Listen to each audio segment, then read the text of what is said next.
Have you ever wondered what it would be like to face an enemy you thought was weak, only to realize they might be your biggest threat? That was exactly what Zarlith, a proud warrior of the Zeltron race, was about to discover. The sky was clear, and a mild breeze swept across the Earth as Zarlith's shuttle descended toward the planet's surface. Earth was famous across the galaxy for its blue oceans and green landscapes, but Zarlith wasn't here for sightseeing. As a member of the Zeltron race, renowned for their strength and dominance over weaker civilizations, his mission was simple but crucial. He had to infiltrate the Terran military academy, learn their strategies, and determine if humans posed a genuine threat to Zeltron's supremacy. The academy, nestled within rugged mountains, was the birthplace of Earth's finest military leaders. Its reputation had traveled across the stars, reaching even Zeltron ears. As his shuttle landed on the academy's tarmac, Zarlith's towering armored figure cast a long shadow. His gleaming armor reflected the sun as a group of human cadets awaited him, their uniforms crisp, their expressions unreadable. Commander Franklin, the superintendent of the academy, stepped forward. His sharp eyes and chiseled jaw made him appear every bit the leader Earth would rely on. With a firm handshake and an air of calm authority, he welcomed Zarlith. "We are honored to host a warrior of Zeltron. We hope your time here will be enlightening," Franklin said, gesturing to the cadets who began marching in perfect synchrony. Zarlith's eyes narrowed slightly as he observed their movements. Every step was calculated, showcasing the rigorous training they had undergone. The day proceeded with a tour of the academy, a fortress of learning and training, equipped with advanced fields, tactical simulators, and arenas that could transform to mimic icy wastelands or scorching deserts. As Franklin explained their training philosophy, Zarlith found himself quietly impressed. The sophistication of human military strategies was far beyond what he had expected. As the sun set, casting long shadows over the Grand Academy, a sense of unease crept into Zarlith's mind. This was no ordinary military institution. It was a breeding ground for warriors who could rival even the fiercest Zeltron fighters. Dinner that evening was served in the Academy's vast mess hall, buzzing with the chatter of cadets. From the high table, Zarlith watched the humans debate strategies, recount past battles, and discuss hypothetical scenarios with both passion and precision. There was something alarming about their unity and dedication. Later, as Zarlith retired to his quarters with a view of the Academy's training fields, he couldn't shake the feeling that Earth's soldiers were not to be underestimated. His mission had only just begun, and tomorrow he would step onto the drill grounds to witness firsthand if humans were truly a threat that needed to be dealt with, or if they could become valuable allies. The next morning broke with the sharp sound of a bugle. Cadets poured out of their barracks in perfect formations, their movements precise and deliberate. Zarlith, watching from his window, was both intrigued and unnerved. Today, he would join them in physical and tactical training, an opportunity to test his own skills and gain insight into theirs.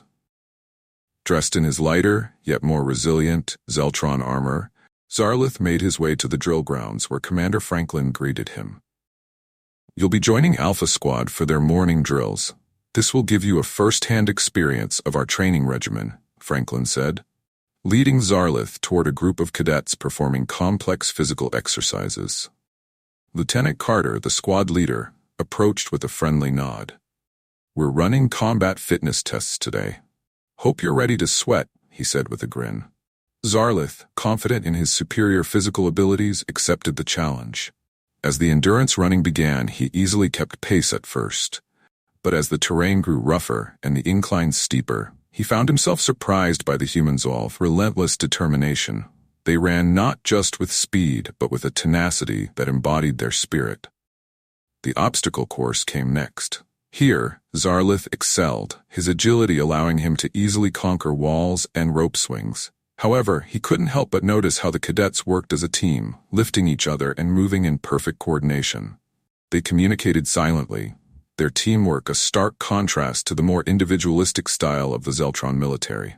When it came time for tactical drills, Zarlith expected his raw power and precision to outmatch the humans. Yet again they surprised him. Using cover, distractions, and their environment, they outmaneuvered him at times, showing a level of cunning he hadn't anticipated. "It's not just about strength or speed," Lieutenant Carter explained. "Here, we train to think, adapt, and overcome." As the drills ended, Zarlith was physically exhausted but mentally sharp. The human approach to warfare was different from the Zeltron way. It wasn't just about individual strength, it was about collective resilience and strategy. Returning to the locker room, Zarlith was unusually quiet. The day had peeled back layers of his confidence, revealing a newfound respect, and a small sliver of doubt about his own superiority. As he prepared for the night operations, he couldn't help but wonder what other lessons Earth's soldiers had in store for him. Would the darkness reveal even more of their strengths? Dusk settled over the academy, and a sense of anticipation filled the air. Night operations were known to be one of the most challenging tests for the cadets.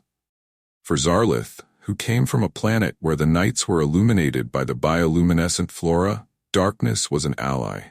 His species' natural ability to see in low light would surely give him an advantage.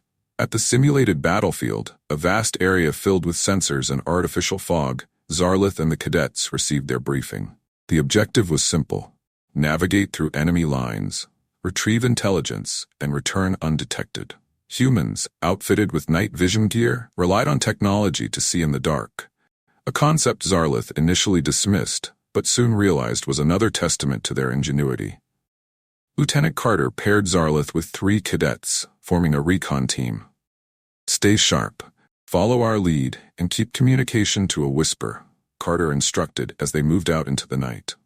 As Zarlith and the human cadets moved silently through the shadows, the alien warrior couldn't help but admire their impressive spatial awareness. They matched his steps with quiet precision, using advanced technology from silent communication devices to thermal imaging. Zarlith had once thought war was a contest of brute strength, but now he saw the humans wielded stealth and strategy as their sharpest weapons. Approaching the target facility, Zarlith noticed something troubling. The guards had doubled back unexpectedly, throwing their carefully laid plans into disarray. Carter signaled for the team to halt, huddling them into the shadows. "We need a diversion," he whispered, quickly outlining a plan. 2 cadets were to sneak to the other side of the facility and set off a false alarm. Zarlith watched with admiration as they slipped away, barely disturbing a blade of grass as they moved like ghosts through the night. Moments later, a distant explosion echoed through the air, pulling the guards away from their posts. Seizing the opportunity, the team moved in, infiltrating the facility with practiced ease. Inside, they located the data files they had been sent to retrieve. But just as they prepared to extract, the alarms blared. They'd been detected. "Time to move fast," Carter hissed, leading the team into a desperate dash for escape. The corridors were dimly lit, the guards closing in fast. Zarlith's heart pounded in his chest, not just from exertion, but from the thrill of the chase. The humans moved with precision, their technology and teamwork a seamless blend of shadows and strategy. At last, they burst into the cool night air, the data files secure. Just as Academy trainers called the exercise to an end, the team exchanged triumphant glances. Carter grinned and clapped Zarlith on the back. "Not bad for your first night up, huh?" Zarlith gave a rare smile. The humans had shown him that their strength wasn't just physical. It lay in their adaptability and their ability to work as a unit. Back in his quarters, Zarlith felt both fatigued and exhilarated. His respect for human military prowess had grown, and now he wondered, if cadets could achieve this, what could Earth's seasoned soldiers do? The next day brought Zarlith into the simulation room, one of the most advanced facilities at the Academy. This was where the students faced humanity's most pivotal battles, both historical and futuristic. Commander Franklin explained the setup. The holographic chamber could recreate battlefields from any era, immersing participants in the chaos and strategy of war. The first simulation dropped Zarlith into the Battle of Thermopylae, where a small Greek force faced an overwhelming Persian army. Zarlith, taking the role of a Greek hoplite, was struck by the intensity of close-quarter combat. The clang of swords, the desperation in every swing, and the fierce pride of the defenders were almost overwhelming. Though ancient, the lessons of courage, sacrifice, and strategy were clear. Next, the scene shifted to the beaches of Normandy during World War II. The roar of engines, the constant artillery fire, and the relentless forward push of soldiers under heavy fire painted a vivid contrast to the ancient battle Zarlith had just experienced. Here, human determination was palpable, an unyielding force in the face of insurmountable odds. Then, in a leap forward, Zarlith was thrown into a futuristic battle where cyber warfare and autonomous drones ruled the skies of a megacity. Here, he struggled to grasp the complexities of electronic warfare, realizing how deeply humans had invested in this new realm of conflict. It was an alien concept to him, but he couldn't deny its effectiveness.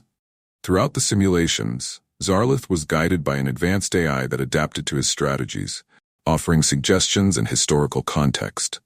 Notice the shift in tactics over centuries, it prompted, and how technology has redefined war. Emerging from the chamber, Zarlith felt as if he had lived through 1,000 years of battle in just a few hours. His respect for human resilience and ingenuity grew deeper. Commander Franklin awaited him outside, curiosity in his eyes. "What do you think?" he asked. Zarlith, choosing his words carefully, replied, "I understand now why humans fight so fiercely. It's not just for survival, but for something greater. Something you call freedom and justice." The following day's challenge was more personal. Instead of battle, Zarlith was to experience the social and cultural side of the academy. He would join the cadets in their leisure time and attend lectures exploring the human values behind their warrior spirit. In the Academy's vast library, Zarlith wandered through rows of books and holographic data units, marveling at the depth of human knowledge. His guide, a young cadet named Jackson, showed him texts on philosophy, ethics, and human rights, concepts central to human leadership. "Here we learn not just to be soldiers," Jackson explained, "but to be leaders who uphold the dignity of all beings."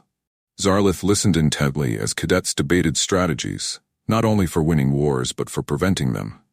Diplomacy and alliances were emphasized, showing a stark contrast to the Zeltron's more dominance-oriented philosophy. Lunch in the mess hall revealed another side of human life.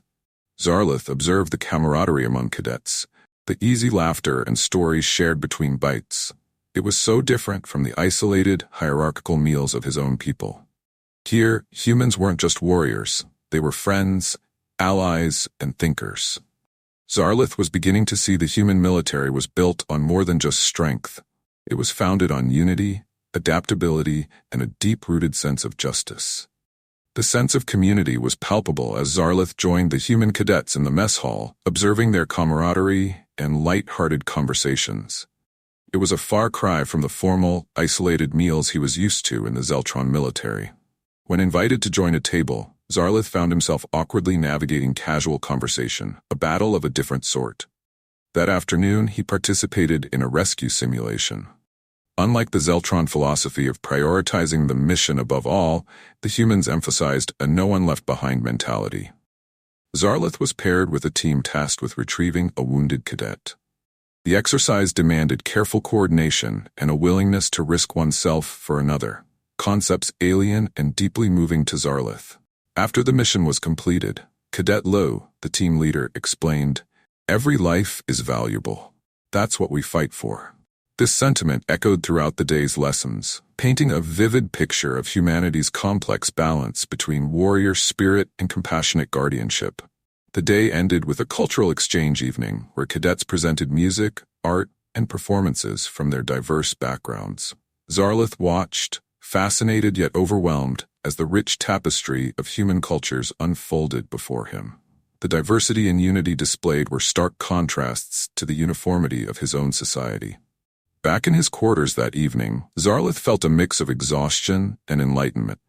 The exposure to human culture had not only broadened his understanding but also ignited questions about his own people's way of life. The depth of human civilization, its ethical conduct, mutual respect, and cultural richness was a challenge, yet also an inspiration. The following day brought the Academy's much-anticipated Strategy Games Day, an event designed to sharpen the mind and test decision-making under pressure. These games, blending traditional board game elements like chess with advanced holographic simulations, pushed participants to their mental limits. The main event was held in the Academy's simulation hall, a vast room lined with holographic tables and viewing screens. Zarlith was paired against Major Hawkins, a respected strategist known for his unconventional tactics. The game was set in a simulated planetary invasion, where each player commanded forces in an interstellar conflict. The objective: capture the enemy's base while defending your own. The air was thick with anticipation as Zarlith and Hawkins shook hands. "I've heard of your prowess, Commander," Hawkins said with a sly smile. "Let's see how you fare in a battle of wits." The game began, and Zarlith took a conservative approach, fortifying his defenses while probing Hawkins' lines. He drew on his Zeltron training, relying on strength and direct action. However, Hawkins employed a vastly different strategy, using feints and diversions to spread Zarlith's forces thin. Each time Zarlith moved to counter, Hawkins shifted tactics, forcing Zarlith to react instead of leading the offensive. Midway through the game, Hawkins launched a daring assault on one of Zarlith's less defended flanks, using a decoy force to draw attention away from his main attacking squad. The bold move was characteristic of human military doctrine, innovation and psychological warfare at its finest. As Hawkins's forces breached his base perimeter, Zarlith struggled to regain control. Despite his best efforts, his defenses crumbled under Hawkins's clever maneuvers. The game ended with Major Hawkins's victory, and the room erupted in applause, impressed by the high level of strategic play. Though defeated, Zarlith wasn't disgraced. He nodded at Hawkins, his respect evident. "Your ability to weave deception and strategy into an integrated battle plan is exceptional." Hawkins clapped him on the shoulder, grinning. "It's not just about the troops you command, but how you command them. Adaptability, surprise, and understanding the enemy's mindset are as crucial as firepower." Later that evening, Zarlith reflected on the day's events. The strategy games had provided him with profound insight into human warfare, where mind and metal were intricately intertwined. Victory didn't depend solely on brute strength, but on outthinking the opponent. It was a new dimension of combat that Zarlith was eager to explore further. The training days were winding down, and Zarlith found himself in a reflective mood. Walking alongside Major Hawkins through the Academy's quiet corridors, he felt deeply contemplative about the human warrior's capabilities, motivations, and ethics in warfare. Hawkins, sensing Zarlith's introspection, broke the silence. "You've been quite pensive since the strategy games. What's on your mind?" Zarlith paused, his voice surprisingly honest. "I am unsettled. Back home, we prize strength and power above all. Our strategies are direct, often brutal. But here I see a complexity in tactics, a depth of moral consideration. It's unlike anything I've encountered." Major Hawkins nodded as if expecting this revelation. "It's true. We've had our share of brutal conflicts, and we've learned some hard lessons. Our military doctrine has evolved. True strength lies not just in victory, but in how we achieve it. Respect for life, even in the heat of battle, is something we hold dear. It's what we aim to pass on to every cadet here." They reached the Academy's Memorial Hall, a serene space dedicated to fallen soldiers. The walls were lined with names, a solemn reminder of the cost of war. Hawkins gestured toward the inscriptions. "These names aren't just a reminder of the lives lost," he said softly. "They're a testament to our responsibility to prevent such losses in the future." The weight of Hawkins' words struck Zarlith deeply. His own culture celebrated warriors who died in battle with little thought for prevention or peace. The human perspective challenged the very foundation of what he had been taught to value. "Why do humans fight?" Zarlith asked, the question burning inside him. "For many reasons," Hawkins replied, his gaze thoughtful. "Sometimes for survival, sometimes for what we believe in, freedom, justice, the protection of our home and loved ones, and sometimes, unfortunately, out of fear or misunderstanding. But the best of us fight to make a better peace, not just a harder war." The conversation with Major Hawkins lingered in Zarlith's mind as they left the memorial. The day ended with a quiet dinner, where Zarlith found himself observing the human cadets and officers with a new perspective. They were no longer just potential enemies or allies. They were individuals driven by a complex mix of duty, honor, and an undeniable sense of humanity. That night, as Zarlith lay awake, he contemplated the vast gulf between his worldview and that of the humans he had come to know. His mission had been to assess a potential threat, but he was leaving with something far more profound. A deep respect for the humans, and a caution about ever underestimating them, not just in battle, but in their capacity for empathy and ethical warfare. As his last day at the academy approached, Zarlith felt a mix of reluctance and urgency. He was eager to bring his newfound understanding back to his people, hoping it might bridge the divide between their vastly different cultures. More than ever, he realized that the strength of a civilization lay not only in its military might, but in its heart and principles. The morning of Zarlith's departure arrived all too quickly. The air was crisp, and a gentle breeze swept across the academy grounds as he prepared to leave. His bags were packed, his reports ready. Yet, as he stood overlooking the fields where he had trained and learned, he felt an unexpected pang of sadness. The academy had transformed from a mere assignment into a place of profound personal growth. At the departure area, Commander Franklin, Lieutenant Carter, Cadet Lou, and several others were there to see him off. Their faces reflected respect and camaraderie earned through the weeks of shared experiences. Zarlith, once so sure of his place and purpose, now carried with him new questions and insights that would challenge the very core of his beliefs.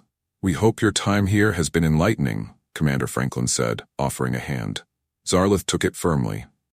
"Perhaps one day our paths will cross again under peaceful circumstances," Franklin added. Zarlith nodded, his voice steady despite the emotions stirring within him. "I leave with far more than I came for. Your teachings, your strategies, and most importantly, the wisdom of your people's spirit and strength. I will share these lessons with my own kind." Lieutenant Carter stepped forward with a small gift, a book on human military ethics, a subject that had deeply intrigued Zarlith during his stay. "To remember us by," Carter said with a smile, "and maybe to help bridge the gap between our worlds." Zarlith accepted the book, feeling the weight of its significance. It wasn't just a token of remembrance, it was a symbol of possible future alliances. He carefully tucked it away, aware of its symbolic and practical value. As he boarded the shuttle that would take him back to his homeworld, Zarlith turned for one last look at the academy. The buildings stood silent and dignified against the skyline, but to him they were alive with the echoes of the lessons and experiences he had gained. The journey back to Zeltron was a time of deep reflection. Zarlith reviewed his reports, filled with tactical analyses and training insights, but also with personal notes on human resilience, adaptability, and ethical considerations in warfare. He realized he wasn't just returning as a soldier with enhanced knowledge, but as a messenger bearing ideas that could revolutionize his people's understanding of strength and power. Upon his arrival, Zarlith was greeted with ceremony and curiosity. His superiors were eager to learn of his findings, expecting tactical data and weaknesses. But instead, they were met with insights on human strength in unity, strategy, and moral warfare. While his reports puzzled many, they intrigued a few. As Zarlith shared his experiences, he emphasized the potential of viewing humans not as enemies but as worthy adversaries, perhaps even as allies in the broader galactic context. His words planted seeds of curiosity and respect for a culture that had managed to balance war with empathy, strategy with morality. Zarlith knew that his journey had just begun. The lessons he had learned from the humans were now a part of him, and they had the potential to shape not just his future, but that of his entire people.